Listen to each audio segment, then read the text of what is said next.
هنتكلم في موضوع الأمان في البرازيل. وقبل ما نتكلم في موضوع الأمان هوريكم شوية حاجات تشوفوها بعينكم في الشرق الأوسط وما يحدث فيها من جرائم شنيعة. أولا، شايفين الصور اللي قدامكم ديت اللي بتظهر أهي فوق وتحت؟ تمام، ده كله جرائم عندكم انتم: قتل، اغتصاب، سرقة بالإكراه، كل الفاحشة في الشرق الأوسط اتعملت. تمام.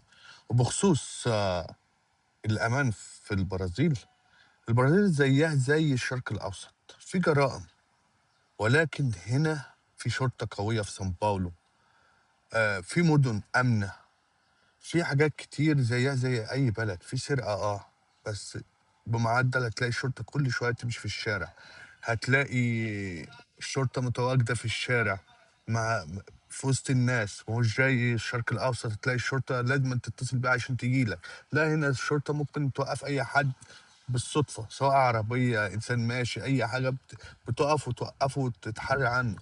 هناك في مصر ما فيش الكلام من ده، لما تحصل المصيبة لازم تتصل بالشرطة عشان تيجي في 3-4 ساعات عشان تدور على المتهم والكلام من ده. فأنت عشان تتكلم عن الأمان شوف بلدك الأول بيحصل فيها إيه، وتعالى اتكلم عن الأمان في البرازيل. البرازيل آمنة بنسبة كبيرة جدا وزيها زي أي بلد. هتقول لي في سرقة؟ موجود سرقة، تمام، زيها زي أي بلد. في قتل؟ موجود قتل، بس بنسب ضعيفة يعني، زيها زي أي بلد في الشرق الأوسط. ففي مدن آمنة، مدن الجنوب كلها آمنة، سان باولو آمنة، ولكن مظلومة إعلاميا البرازيل في حكاية الأمان.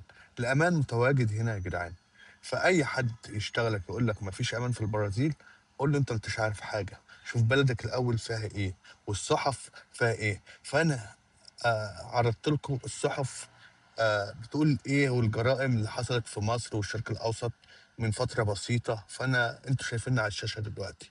فانت عشان تيجي تتكلم عن الامان في البرازيل شوف بلدك الاول وتعالى اتكلم عن البرازيل في الامان، عشان انت ما انتش عايش هنا. في الاعلام ظالمه وبيصورها بتصوير بشع. فالبرازيل بلد امنه زيها زي اي بلد. في مدن الجنوب كلها امنه، بتختلف النسبة. يعني ريو دي جانيرو فيها شوية جرائم، ولكن في شرطة هناك، تمام. فأنت الأسر في سان باولو عايشين والناس عايشة حياتها.